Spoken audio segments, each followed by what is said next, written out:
Hello friend, શું normal તવા ઉપર ઢોસા, ચીલા કે પછી રોટલી બનાવો છો ત્યારે ચોંટી જાય છે? તો આજે હું શેર કરવાની છું તમારી સાથે બે એવી સરળ ટ્રીક જેનાથી તમે નોર્મલ તવાને નોનસ્ટિક તવો બનાવી શકો છો. અને આ ટ્રીક તમે લોઢાની કે એલ્યુમિનિયમની કે કોઈ પણ પ્રકારની તવી ઉપર યુઝ કરી શકો છો. તો ચાલો જોઈએ. બંને ટ્રીક ખૂબ જ યુઝફુલ છે, તમે કોઈ પણ એક ટ્રાય કરી શકો છો. તો ચાલો જોઈએ પહેલી ટ્રીક. તો સૌથી પહેલાં એના માટે આપણે તવાને એકદમ સારી રીતના સાફ કરી લેવાનો છે અને ત્યારબાદ મેં એને ગેસ ઉપર મૂકી દીધો છે. તો અહીંયા આપણે ગેસની આંચ એકદમ મીડિયમ રાખવાની છે અને તવાને આપણે અહીંયા થોડો ગરમ થવા દેવાનો છે.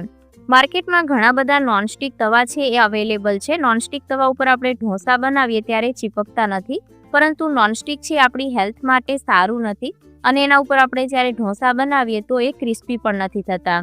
તો તમે આ રીતે નોર્મલ તવાને નોનસ્ટિક કરી અને એનો ઉપયોગ કરી શકો છો. તો અહીંયા આપણો તવો છે થોડો ગરમ થઈ ગયો છે. હવે ત્યારબાદ શું કરવાનું છે કે એના ઉપર આપણે 2 ચમચી જેટલું મીઠું ઉમેરી દઈશું. તો જે આપણે જમવામાં લેતા હોઈએ એનો જ આપણે અહીંયા ઉપયોગ કરવાનો છે. તમારી પાસે આખું મીઠું હોય તો તમે એનો ઉપયોગ પણ અહીંયા કરી શકો છો. ત્યારબાદ આપણે એને ધીમા ગેસ ઉપર 5 મિનિટ જેવું સતત ચલાવતું રહેવાનું છે.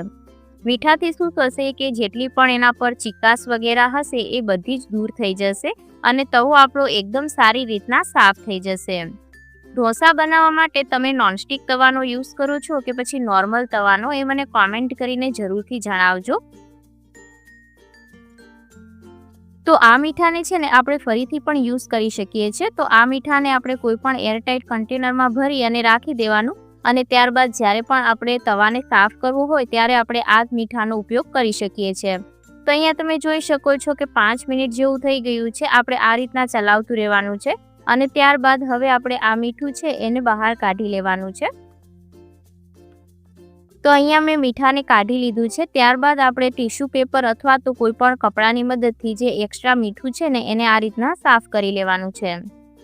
હવે ત્યારબાદ શું કરવાનું છે કે આપણે લઈ લેવાનું છે તેલ. તો આપણે જે પણ તેલ યુઝ કરતા હોઈએ ઘરમાં એ જ લેવાનું છે અને આ રીતના ચમચીની મદદથી પૂરા તવા ઉપર તેલ આવી જાય એ રીતના આપણે 1 ચમચી જેટલું તેલ લગાવી દેવાનું છે. અહીંયા હું ટીશ્યુ પેપરની મદદથી એને ચારે બાજુ ફેલાવી રહી છું. તમે કોઈ પણ સ્પૂન વગેરેની મદદથી પણ એને ફેલાવી શકો છો. ત્યારબાદ આપણે ગેસને થોડો ફાસ્ટ કરી દેવાનો છે અને જ્યાં સુધી એક ધુમાડો ના નીકળી જાય ત્યાં સુધી આપણે એને ગરમ થવા દેવાનું છે. તમે થોડી વારમાં જોશો કે તવા ઉપરથી ધુમાડા છે એ આવવા લાગશે, ત્યારે આપણે ગેસને બંધ કરી દેવાનો છે. તો અહીંયા મેં ગેસને હવે બંધ કરી દીધો છે. તમે જોઈ શકો છો તવી એકદમ સારી રીતના ગરમ થઈ ગઈ છે. હવે આપણે આ તવાને થોડી વાર માટે ઠંડુ થવા દેવાનું છે અને થોડો તવો છે એ ઠંડો થઈ જાય ત્યારબાદ આપણે એક્સ્ટ્રા કોઈ પણ જે કપડું હોય એની મદદથી આ રીતના એક્સ્ટ્રા તેલને વાઇપ કરી લઈશું. હવે આના પર તમે રોટલી, ઢોસા કે ચીલા કંઈ પણ બનાવશો તો બિલકુલ પણ ચીપકશે નહીં. ત્યારબાદ હવે જોઈએ નેક્સ્ટ રીત. તો જે બીજી રીત છે એના માટે આપણને જરૂર પડશે એક ડુંગળીની. તો ડુંગળીની મેં છિલકા છે એ કાઢી લીધા છે અને આ રીતના આપણે વચ્ચેથી એને કટ લગાવી દેવાના છે. ત્યારબાદ આપણે ડુંગળીનો એક ભાગ લઈ લેવાનો છે અને અહીંયા મેં તવા પર પહેલાંથી તેલ લગાવેલું હતું એટલા માટે હું તેલ નથી લગાવી રહી, પરંતુ જો તમે ડુંગળીવાળી ટ્રીક છે એ ટ્રાય કરતા હોય તો પહેલાં થોડું તેલ લગાવી દેવાનું તવા ઉપર.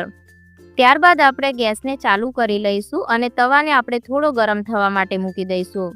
અને જે આપણે ડુંગળીનો એક ભાગ કટ કરીને રાખ્યો હતો એને આપણે ફોકની મદદથી આ રીતના લગાવી દેવાનું છે, જેના લીધે આપણે તવા પર જ્યારે ડુંગળીને રબ કરીએ તો આપણા હાથ છે એ ના બળે. તો આ રીતના તવા ઉપર એને 2 થી 3 મિનિટ જેવું રબ કરવાનું છે. આના લીધે શું થશે કે જે ડુંગળીનો રસ હશે એ બધો તવા ઉપર લાગી જશે, જેના કારણે આપણે રોટલી, ઢોસા કે પછી ચીલા કંઈ પણ બનાવીએ તો એ ચોંટતું નથી. હવે ઘણા લોકો છે એ કાંદા નથી ખાતા, તો એ લોકો માટે એક ઓપ્શન એ છે કે તમે આની જગ્યા પર કાચા કેળાનો ઉપયોગ કરી શકો છો. આ જ રીતના કાચા કેળાને વચ્ચેથી કટ કરી અને તવા ઉપર રબ કરી લેવાનો. એ પણ તમારા તવાને નોનસ્ટિક બનાવવાનું કામ કરે છે. તો આ બંને ટ્રીકમાંથી તમને કઈ ટ્રીક સૌથી વધારે પસંદ આવી એ મને કોમેન્ટ કરીને જરૂરથી જણાવજો. અને આજનો આ વિડીયો તમને કેવો લાગ્યો, હેલ્પફુલ રહ્યો કે નહીં એ પણ કોમેન્ટ કરીને જરૂરથી જણાવજો. જો તમે મારી ચેનલ પર પહેલીવાર આવ્યા હોય તો ચેનલને જરૂરથી સબસ્ક્રાઇબ કરજો અને બાજુનું બેલ આઇકન ક્લિક કરજો, જેથી આવનારા વિડીયોના નોટિફિકેશન તમને મળતા રહે. ત્યારબાદ આપણે ટીશ્યુ પેપરની મદદથી એક્સ્ટ્રા ઓઇલ અને જે ડુંગળીનો રસ છે એને વાઇપ કરી લેવાનું છે. હવે આના પર તમે રોટલી કે કંઈ પણ બનાવશો તો બિલકુલ પણ ચોંટશે નહીં.